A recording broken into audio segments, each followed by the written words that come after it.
Muchas gracias, señor presidente. Señora vicepresidenta, me pregunto si a usted le preocupa el destino del país que vicepreside, el destino de España. Y precisamente por eso traemos esta interpelación, para que usted pueda demostrarle a los españoles o no, y que ellos vean cuál es su grado de preocupación o lo que piensa hacer ante una de las cuestiones fundamentales a las que se enfrenta España, y no solo España, sino el resto de Europa: el invierno demográfico. Decía Comte que la demografía es destino. Si analizamos la demografía española, el destino es el suicidio. Existen algunos conceptos en ciencia demográfica que nos hacen ver que esto no es ninguna conspiración, que no es ninguna profecía, sino que es estadística, es ciencia, son números. La tasa de fecundidad es un indicador que dice la media de hijos por mujer en una sociedad. Existe, como bien sabrá usted, como vicepresidenta de Reto Demográfico, otro concepto fundamental, que es el concepto de la tasa de reemplazo. La tasa de reemplazo, que es esa tasa de fecundidad mínima necesaria para que una población cerrada se mantenga en el tiempo. La tasa de reemplazo de una sociedad es de 2,1. ¿Y saben cuál es la tasa de fecundidad que tenemos en España? Pues según los últimos datos del Instituto Nacional de Estadística, esta tasa es de 1,16. Y esto, aunque parezcan solo números, son números que describen una realidad aplastante.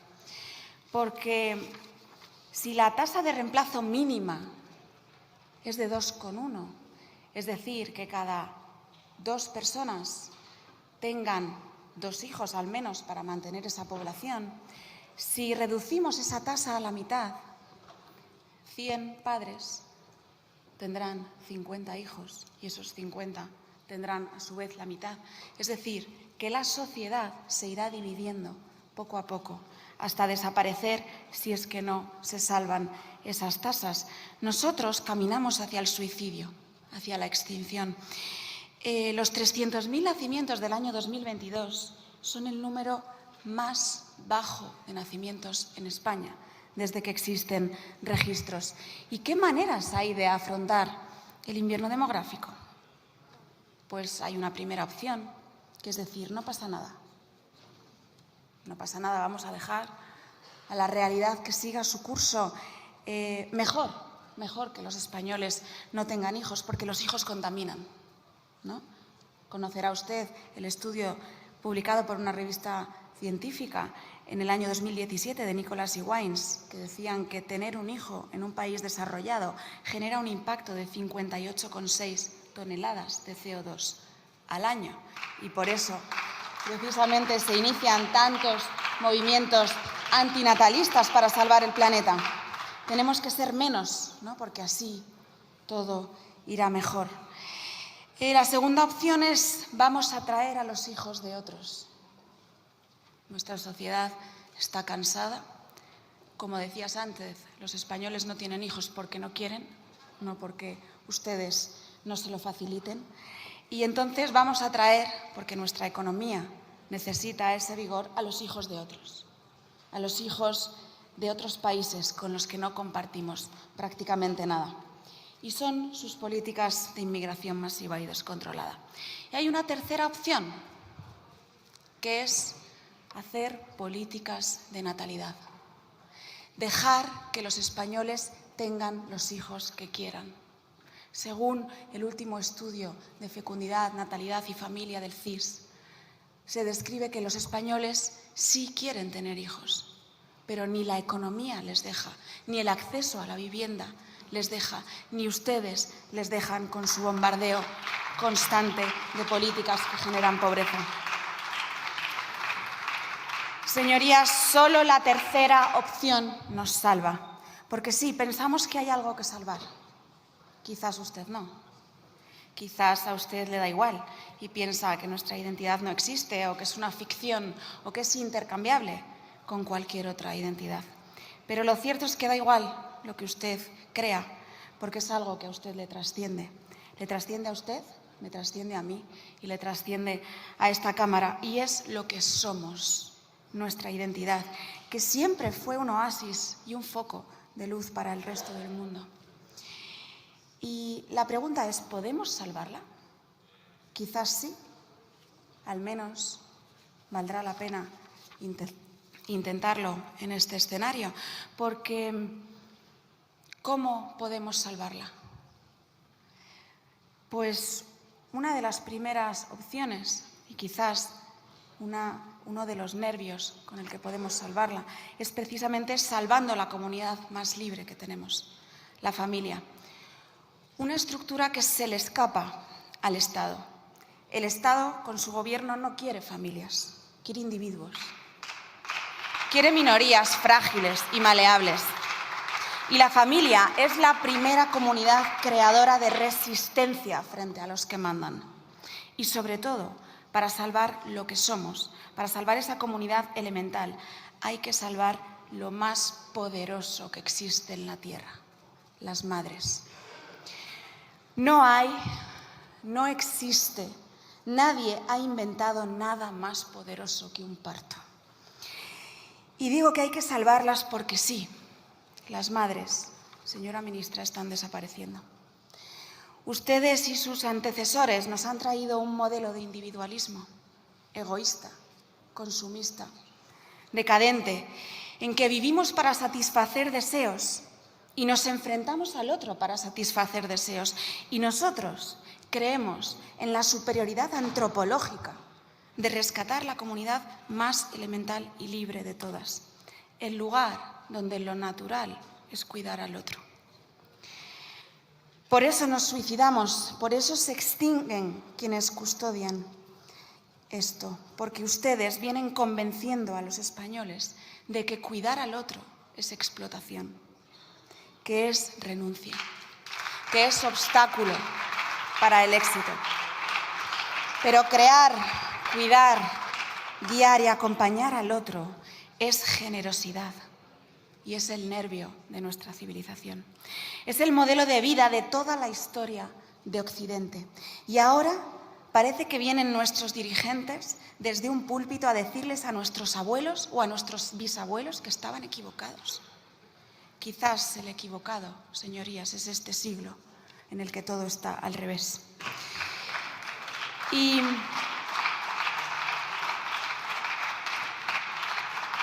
¿qué ofrecen ustedes? ¿Qué es lo que hacen ustedes?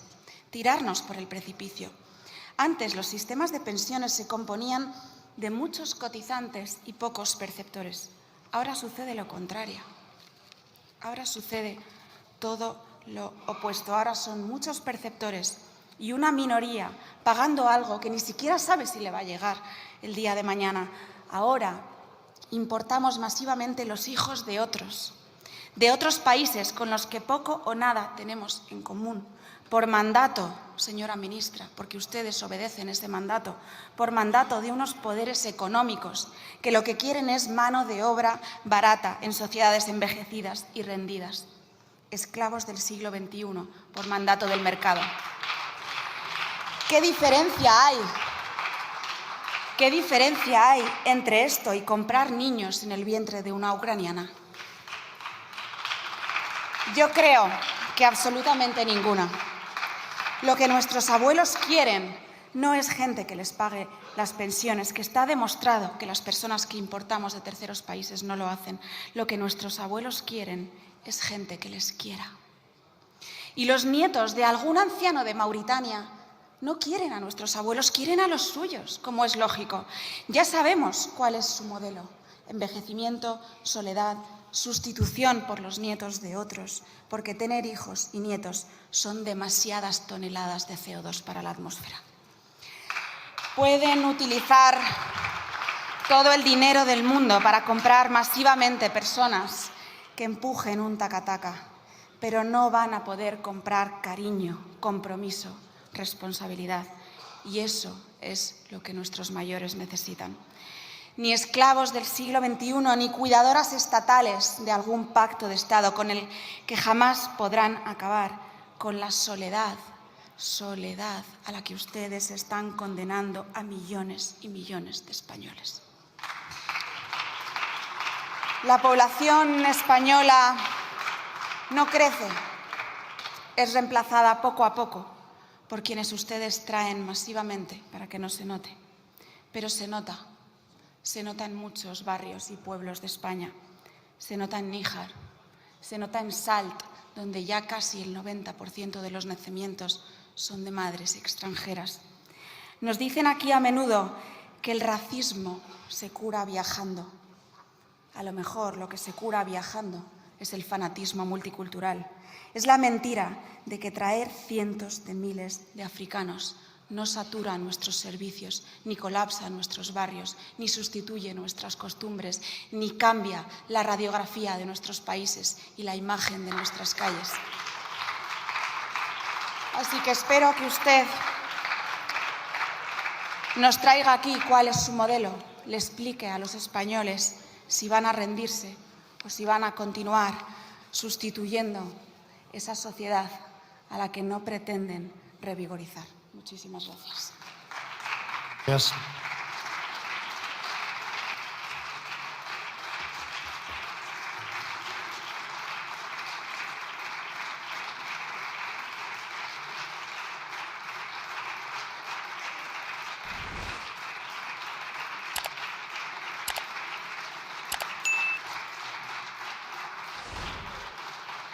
A continuación tiene la palabra la señora vicepresidenta tercera y ministra para la Transición Ecológica y Reto Demográfico.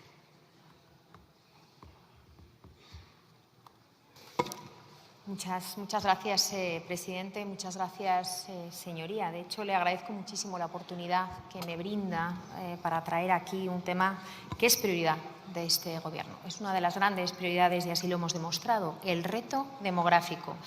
Una tarea cuya coordinación y liderazgo viene de esta vicepresidencia tercera de Transición Ecológica y Reto, de hecho viene en su título, pero además yo creo que una implicación que requiere de todos los departamentos, los ministeriales, pero a nivel de todas y cada una de las administraciones.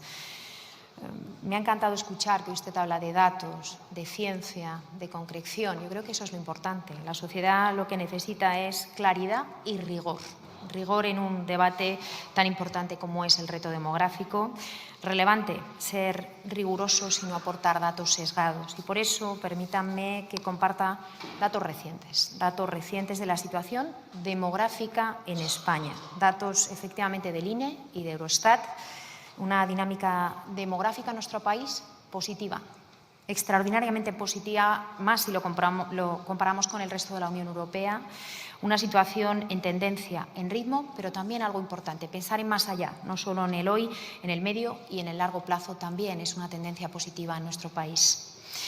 Cuatro datos sobre la población en España, esa foto real de cómo estamos en nuestro país, cuál es la realidad demográfica.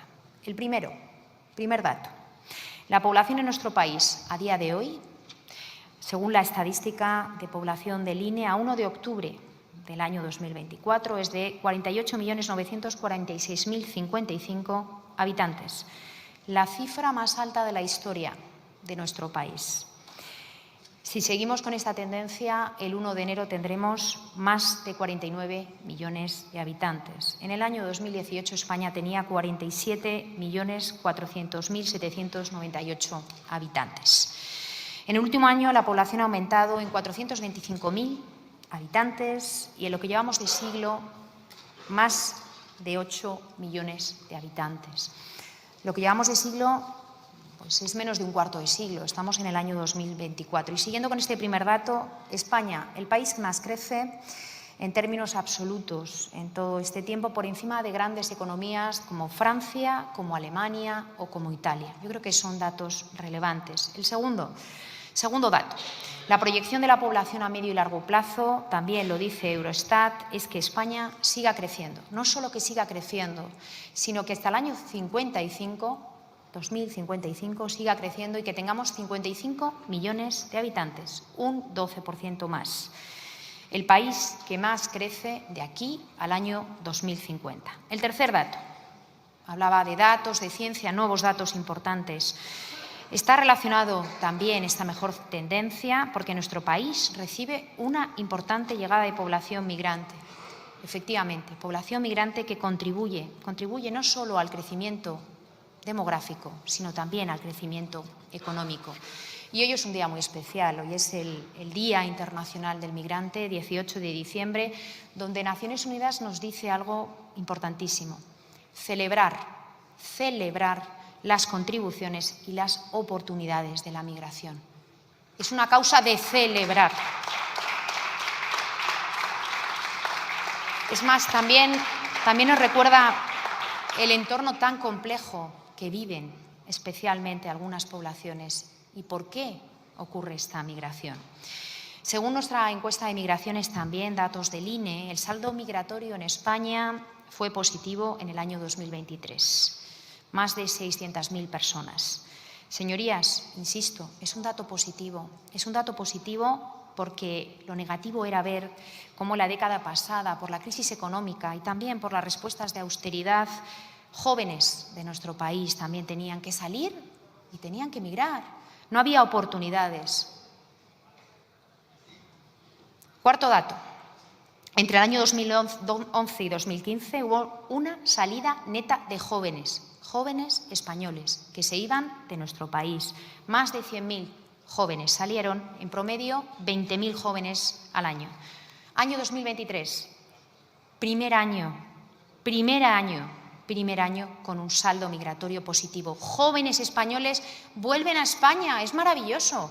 5.783 jóvenes españoles vuelven, no se van, vuelven. Y vuelven porque es un país atractivo, porque hemos generado ecosistema industrial, porque hemos generado oportunidades, porque hay buenas condiciones sanitarias y porque tienen oportunidades universitarias para generar y desarrollar su carrera profesional aquí en nuestro país. Una España que crece, una España que también recibe personas de todas partes del mundo que quieren un futuro mejor para ellos, pero también para sus familias. Personas españolas que vuelven, pero también de África, de Latinoamérica, de Asia y de la propia Europa. Tenemos que dar una respuesta humanitaria a todas esas personas, especialmente a los menores. Como recordó la semana pasada el ministro de Política Territorial, tenemos que atender un hecho humanitario, y es que los niños son iguales, vengan de donde vengan. Es una cuestión de derechos humanos, es una cuestión de dignidad. Señorías, es evidente que esa alarma contrasta con estos datos, porque sí es cierto, y cuente con nosotros, que tenemos que afrontar retos demográficos. Señorías, ante los desafíos, el Gobierno ha impulsado por primera vez en España y en Europa la existencia de una Secretaría General de Reto Demográfico. Desde el año 2022 existe esta vicepresidencia, donde también tiene competencias de reto demográfico. No solo hemos constituido una red de gobernanza de retos, sino actuado desde la voluntad y con presupuestos. Presupuestos que entre el 2021 y el 2023, 130 medidas se ha liderado con una inversión de más de 13.000 millones de euros. Impulsando lucha contra la despoblación, que llega ya, que hay ejemplos claros y contundentes en esos pueblos. Centrándonos en la población rural, donde hay más desigualdades, intentando afrontar esa gran desigualdad entre el mundo rural y el mundo urbano, es una cuestión de justicia. Necesitamos un esfuerzo intenso y continuado. No hemos terminado, hay mucho por hacer de parte de todas las administraciones. Pero desde el Gobierno, insisto, hemos actuado y me gustaría destacarle datos relevantes. Datos como cómo hemos avanzado en alcanzar una cobertura universal de banda ancha en el medio rural. En el año 2018, la principal demanda de las áreas rurales era luchar por disponer de Internet y de telefonía móvil. En el 2018, la cobertura de banda ancha ultra rápida no llegaba ni al 38%. En algunas comunidades ni al 20%. Y en algunos municipios rurales no existía nada, ni fibra ni ADSL. En el año 2024, con todos los proyectos que hemos impulsado, ya superamos el 90%. La brecha digital de las ciudades se ha reducido de 42 puntos a 6 puntos del 18 al 24. La Comisión Europea ha indicado en su informe publicado este mismo año, que la cobertura de fibra óptica en áreas rurales en España es 20 puntos por encima de Francia, 32 puntos por encima de Europa, 50 puntos por encima de Italia y 60 puntos por encima de Alemania. Otra política no solo es generar la infraestructura digital, sino aprender, formación en competencias digitales. Por eso hemos lanzado un proyecto, Reto Rural Digital, que llega también a esos municipios, especialmente a la población más vulnerable, con 70 millones de euros. Más allá de la formación en población rural, hemos querido también que nuestros jóvenes conozcan, vean oportunidades en el mundo rural. Para cumplir ese objetivo lanzamos el Campus Rural, una iniciativa de nuestro ministerio, pero también con el Ministerio de Ciencia, Innovación y Universidades y con la CRUE, la Conferencia de Rectores de Universidades Españolas, que permite llevar a cabo prácticas a nuestros jóvenes en zonas rurales con problemas de despoblación. Jóvenes, medio rural, universidad, todos juntos para fomentar el emprendimiento en todas esas zonas rurales. Hemos avanzado en transición ecológica, más de 1.200 millones para conseguir mayor eficiencia, rehabilitación energética de los municipios de menos de 5.000 habitantes, energía asequible, comunidades energéticas, bioeconomía local, proyectos de saneamiento, depuración de aguas, proyectos de innovación, porque el entorno rural innova. En el momento que le das los instrumentos, innova. Hemos lanzado convocatorias donde han aflorado más de 650 proyectos de servicios básicos, oficinas de repoblación o proyectos piloto de movilidad. Hemos lanzado iniciativas para impulsar la conexión, la difusión de innovación y hemos conseguido en muy poco tiempo 9 centros de innovación territorial con colaboración público-privada, donde hemos visto 15 nuevas provincias que se quieren adherir. Y eso atrae, le aseguro que atrae también población. En definitiva, los datos proporcionados por el INE son claros. Año 2023, el medio rural atrae 55.000 habitantes. La cifra es importante, pero lo más importante es la tendencia. Entre el año 2018 y el año 2023, el saldo es de más 350.000 habitantes. Entre el año 2012 y el año 2017 era de menos 100.000 habitantes. Y además atraemos población que también tienen, en este caso, algo tan importante como consolidar la llegada de mujeres, efectivamente. Mujeres, 25.000 mujeres que llegan en el año 2023, 160.000 mujeres que llegan desde el año 2018. Mujeres que antes tenían que salir para estudiar e irse y ahora pueden estudiar y elegir si quieren quedarse allí donde quieren desarrollar su proyecto profesional. Además, la llegada de población, en este caso al entorno rural, no es únicamente de migraciones exteriores. Un 20% de esa población es saldo migratorio que procede de otras ciudades españolas. Población que especialmente sale de las áreas urbanas para ir al entorno rural. Permítame terminar diciendo que seguimos trabajando, hay mucho por hacer, no nos vamos a conformar con estos datos positivos, efectivamente. Seguirá requiriendo nuestro esfuerzo, nuestra dedicación y ahí nos van a encontrar. Y nos van a encontrar también escuchando propuestas. Muchas gracias. Muchas gracias.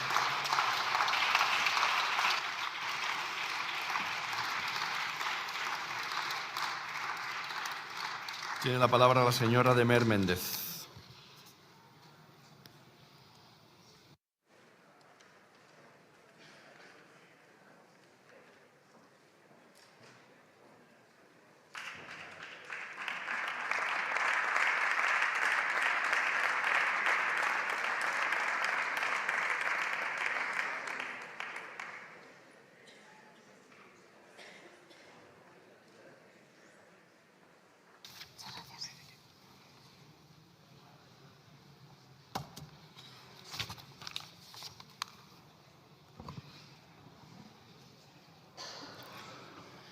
Muchas gracias, señor presidente. Bueno, señora vicepresidenta,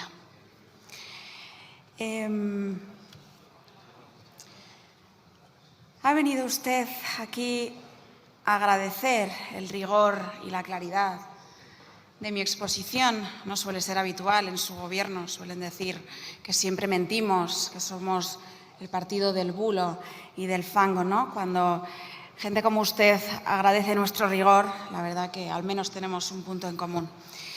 Señoría, yo le he preguntado por la población española, no por la población en España, que no es lo mismo, pero veo que a ustedes les da igual qué población haya en España. Para ustedes la identidad, lo que somos, sí es algo intercambiable. Para ustedes 47 millones de nigerianos en España podrían hacer España, pero lo cierto es que los españoles saben perfectamente que no. Decía Tagore, un poeta indio, que la tierra no es la patria, los hombres que la tierra alimenta son la patria.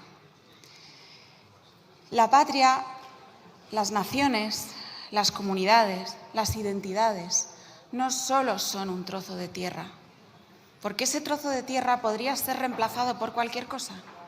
Son la relación, son el vínculo de una tierra con un pueblo. Y esas comunidades, esas naciones, desde tiempos históricos, también pueden morir, también pueden desaparecer, como parece que es la intención de los gobernantes de la nuestra. Ha venido usted a decirme que la población española crece. Entonces no hay ningún problema, ¿verdad? El saldo es positivo. España, Europa, es una cuenta de resultados, es una economía. Quitamos si no nacen niños, si la cifra de nacimientos en España es la cifra histórica más baja desde que existen registros, no hay problema. Traemos masivamente millones y millones de ciudadanos de países del tercer mundo porque para ustedes solo son números, las personas son intercambiables, no son nada más. Pues no lo son, señora vicepresidenta. Las personas que están y las personas que vienen no son números, no es una operación mercantil. Son personas que tienen sus costumbres, que tienen sus modos de vida, que tienen sus orígenes, que tienen sus familias y que tienen su manera de hacer las cosas. No es intercambiable un pueblo por otro, porque la población en España, señora ministra, no crece, engorda. Engorda con sus políticas sustitutivas de la natalidad, engorda porque ustedes no tienen ninguna intención de hacer que la población española revigorice. Hablaba usted de que es positivo, de que los datos son positivos y ha insistido mucho en que los datos son positivos.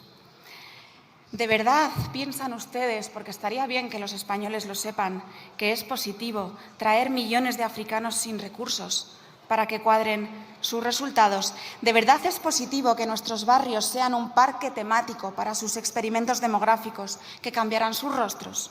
¿De verdad es positivo ser una colonia demográfica de países del tercer mundo porque hemos renunciado a seguir existiendo? ¿De verdad es positivo que, como dice el CIS, un 58,9% de los encuestados que no tienen hijos les hubiera gustado tenerlos? ¿De verdad es positivo que el 77% dice que no tienen hijos por falta de medios? ¿De verdad es positivo que un 44% de los encuestados digan que no tienen hijos por problemas de conciliación? ¿Cuáles son sus medidas? Ha dicho, nosotros vamos a seguir aquí trayendo medidas. No han traído una sola medida, señora ministra. No existen políticas de conciliación en nuestro país. Las madres no son libres para ejercer su maternidad. ¿Cómo puede ser, señora ministra, que los pediatras te recomienden 1 año de lactancia y la baja sea de 4 o 5 meses? Eso no son políticas de conciliación. Eso no es libertad para que las madres puedan criar a sus hijos, señora ministra. ¿De verdad es positivo que los jóvenes, más de la mitad de los jóvenes de 35 años no pueden acceder a una vivienda? ¿Cómo van a formar una familia si ni siquiera tienen un techo ni pueden acceder a él? Su negacionismo, ya termino, su negacionismo del suicidio demográfico, pero sobre todo su responsabilidad política con el suicidio demográfico es lo que lo provocan. Usted presume de los jóvenes que vuelven y es normal, la gente quiere volver con los suyos. ¿Sabe por qué, señora ministra? ¿Por qué quiere la gente volver a sus países con sus familias? Porque sus países, sus familias y ellos son algo y no es intercambiable con Mauritania. Muchísimas gracias. Gracias.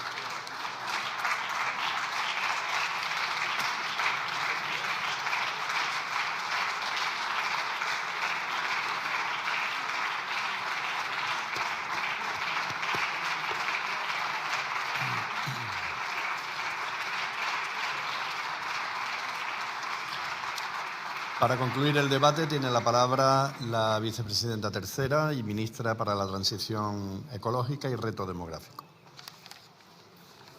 Muchas gracias, presidente. Muchas gracias, señoría. Me gustaría empezar diciendo que yo soy una orgullosa descendiente de migrantes en este país. Eso me gustaría decirlo y creo que la población migrante construye, refuerza nuestra economía. Frente a sus mensajes, nuevamente me gustaría aportar datos, de verdad. Un momento, vicepresidenta, un momento.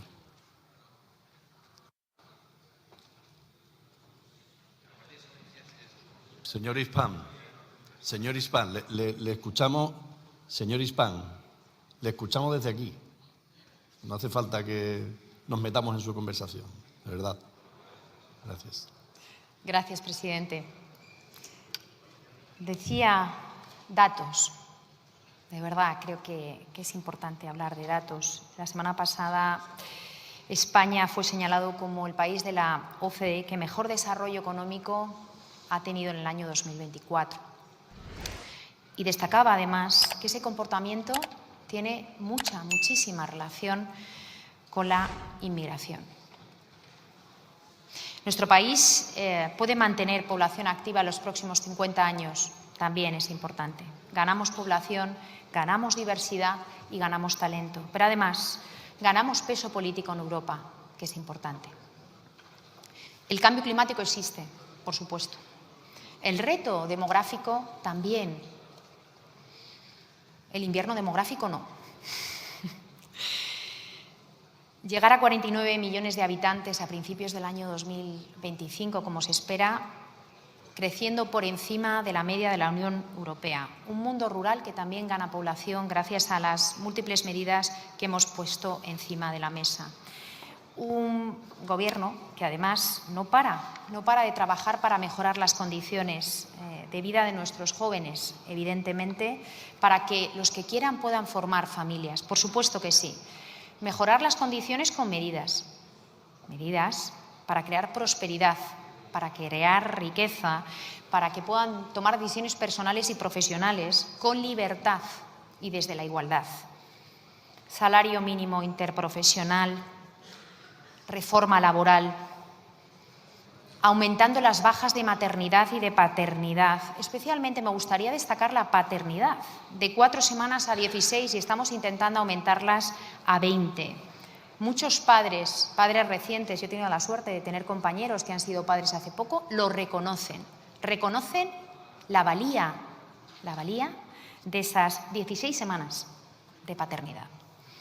Pero además, yo creo que si les preocupan los jóvenes y la posibilidad de que puedan generar familias en nuestro país, les pediría que revisen cuál ha sido su votación en todas estas reformas tan importantes y sustanciales para ellos. Y hablaban de natalidad. Es importante la natalidad, lo indicaba, es muy importante. Por primera vez este año, hoy mismo sale el último dato del INE y desde enero a octubre crece.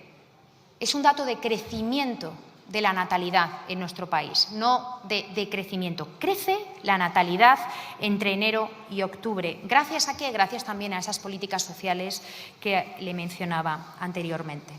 Además, atención a las personas mayores, por supuesto. Es importantísimo, importantísimo el servicio público, todos los servicios públicos, la sanidad, por supuesto, la reforma y la valorización de las pensiones.